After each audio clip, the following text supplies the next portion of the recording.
രാജീവ് ഗാന്ധി ഇൻസ്റ്റിറ്റ്യൂട്ടിൽ ബി.ജെ.പി. പഠന ശിബിരം. ചുമതലക്കാരോട് വിശദീകരണം തേടി കെ.പി.സി.സി. രാജീവ് ഗാന്ധി ഇൻസ്റ്റിറ്റ്യൂട്ടിൽ ബി.ജെ.പി. പഠന ശിബിരം സംഘടിപ്പിച്ചുമായി ബന്ധപ്പെട്ട വിവാദത്തിൽ സ്ഥാപനത്തിന്റെ ചുമതലക്കാരോട് വിശദീകരണം തേടി കെ.പി.സി.സി. ബി.ജെ.പി. കാട്ടാക്കട മണ്ഡലം കമ്മിറ്റിയുടെ പഠന ശിബിരത്തിനായി ഇൻസ്റ്റിറ്റ്യൂട്ടിലെ ഹാൾ വാടകയ്ക്ക് നൽകിയതാണ് കോൺഗ്രസിനുള്ളിൽ വലിയ രാഷ്ട്രീയ വിവാദങ്ങൾക്ക് വഴിവെച്ചത്. എന്നാൽ രാഷ്ട്രീയ വ്യത്യാസമന്യേ വിവിധ സംഘടനകളുടെ പരിപാടികൾക്കായി ഇവിടെയുള്ള ഹാൾ സാധാരണയായി വാടകയ്ക്ക് നൽകാറുണ്ടെന്നാണ് സ്ഥാപനത്തിന്റെ ചുമതലക്കാരുടെ വിശദീകരണം.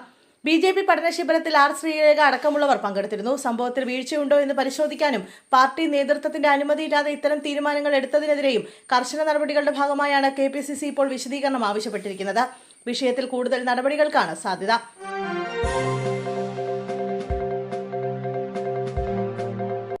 സർവകലാശാലകളിൽ സ്ഥിരം ബി.സി. നിയമനത്തിനൊരുങ്ങി ഗവർണർ. സർക്കാരുമായുള്ള തർക്കങ്ങൾ നിലനിൽക്കുന്നതിനിടെ സംസ്ഥാനത്തെ സർവകലാശാലകളിൽ സ്ഥിരം വൈസ് ചാൻസലർമാരെ നിയമിക്കാനുള്ള നീക്കങ്ങളുമായി രാജ്ഭവൻ മുന്നോട്ട്. ഭരണമാറ്റത്തിനു പിന്നാലെ സർവകലാശാലകളിലെ സിൻഡിക്കേറ്റുകളുടെ പുനഃസംഘടന ഉടൻ പൂർത്തിയാകുമെന്നാണ് രാജ്ഭവന്റെ പ്രതീക്ഷ. ഇതേ തുടർന്ന് സ്ഥിരം നിയമന നടപടികളിലേക്ക് കടക്കുമെന്ന് ഔദ്യോഗിക വൃത്തങ്ങൾ സൂചിപ്പിച്ചു. നിലവിൽ കാലിക്കറ്റ്, ആരോഗ്യം, ഡിജിറ്റൽ, KTU എന്നീ 4 സർവകലാശാലകൾ മാത്രമാണ് സ്ഥിരം ബി.സിമാരുള്ളത്. നിയമ സർവകലാശാലയിലെ നിയമനാധികാരം ഹൈക്കോടതി ചീഫ് ജസ്റ്റിസിനായതിനാൽ അവശേഷിക്കുന്ന മറ്റ് സർവകലാശാലകളിലാണ് ചാൻസലർ കൂടിയായ ഗവർണർ നിയമനം നടത്തേണ്ടത്.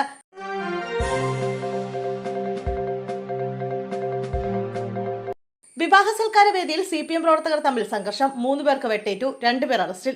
വിവാഹ സൽക്കാര വേദിയിൽ CPM പ്രവർത്തകർ തമ്മിലുണ്ടായ സംഘർഷത്തിൽ 3 പേർക്ക് വെട്ടേറ്റു. സംഭവവുമായി ബന്ധപ്പെട്ട 2 CPM പ്രവർത്തകരെ പോലീസ് അറസ്റ്റ് ചെയ്തു. തിരുവനന്തപുരം ജില്ലയിലെ കാട്ടക്കടയിലാണ് സംഭവം. CPM തോട്ടമ്പാറ ബ്രാഞ്ച് സെക്രട്ടറി മനു, അമൽ, മഹേഷ്, ശരത് എന്നിവർക്കാണ് ആക്രമണത്തിൽ പരിക്കേറ്റത്. മുൻവൈരാഗ്യമാണ് സംഘർഷത്തിന് കാരണമെന്നാണ് പ്രാഥമിക നിഗമനം. വിവരം ലഭിച്ചതിനെ തുടർന്ന് പോലീസ് സ്ഥലത്തെത്തി അന്വേഷണം ആരംഭിച്ചു. ആക്രമണത്തിന് പിന്നിൽ 8 സംഘമാണെന്നാണ് അന്വേഷണ സംഘത്തിന്റെ കണ്ടെത്തൽ. പരിക്കേറ്റവരുടെ മൊഴിയുടെ അടിസ്ഥാനത്തിൽ മറ്റൊരു CPM ബ്രാഞ്ച് സെക്രട്ടറിയായ മനുവിനെയും സഹോദരൻ ഷിനുവിനെയും പോലീസ് അറസ്റ്റ് ചെയ്തു. മറ്റു പ്രതികൾക്കായി അന്വേഷണം തുടരുകയാണ്.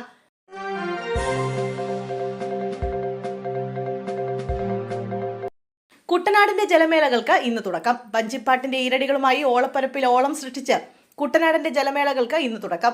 ആചാരപ്പെരുമയുള്ള മൂലം വള്ളംകളിയോടെ ജലാശയങ്ങളും വള്ളംകളി പ്രേമികളും ആഘോഷത്തിമിർപ്പിലാകും.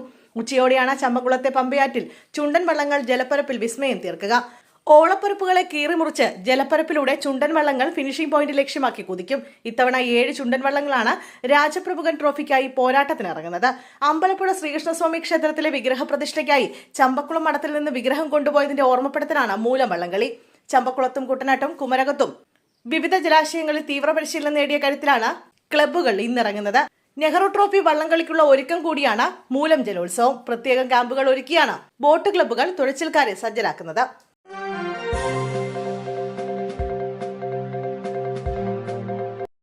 ഏഴര പൊന്നാന മാത്രമല്ല, ഏറ്റുമാനൂരിലെ തിരുവാഭരണം അടക്കമുള്ള സ്വത്തുക്കളും പരിശോധിക്കണം. ആവശ്യം ശക്തമാക്കി ഭക്തർ. ഏറ്റുമാനൂർ മഹാദേവ ക്ഷേത്രത്തിലെ ഏഴര പൊന്നാന വീണ്ടും പരിശോധിച്ച് റിപ്പോർട്ട് നൽകാൻ കോടതി നിർദ്ദേശിച്ചതോടെ ക്ഷേത്രത്തിലെ തിരുവാഭരണം അടക്കമുള്ള സ്വത്തുക്കളും പരിശോധിക്കണമെന്ന ആവശ്യം ശക്തം. സ്വർണത്തിലുള്ള തോട്ടി, പഴുക്കാക്കുല, ചേന, വിളക്കുകൾ, പാത്രങ്ങൾ തുടങ്ങിയവ ഭക്തജനങ്ങൾ ക്ഷേത്രത്തിൽ സമർപ്പിച്ചിട്ടുണ്ടെന്ന് ക്ഷേത്ര ഉപദേശക സമിതി മുന്നംഗം രഘുനാഥൻ നായർ പറഞ്ഞു. ഭക്തജനങ്ങൾ പലതും സമർപ്പിച്ചിട്ടുണ്ടെങ്കിലും മഹസറിൽ രേഖപ്പെടുത്താതെ വെച്ചിട്ടുണ്ട്. 30 വർഷം മുമ്പുള്ള ദേവസ്വം ബോർഡിലെ രജിസ്റ്ററും ഇപ്പോഴത്തെ രജിസ്റ്ററും പരിശോധിക്കണമെന്നും അദ്ദേഹം ആവശ്യപ്പെട്ടു.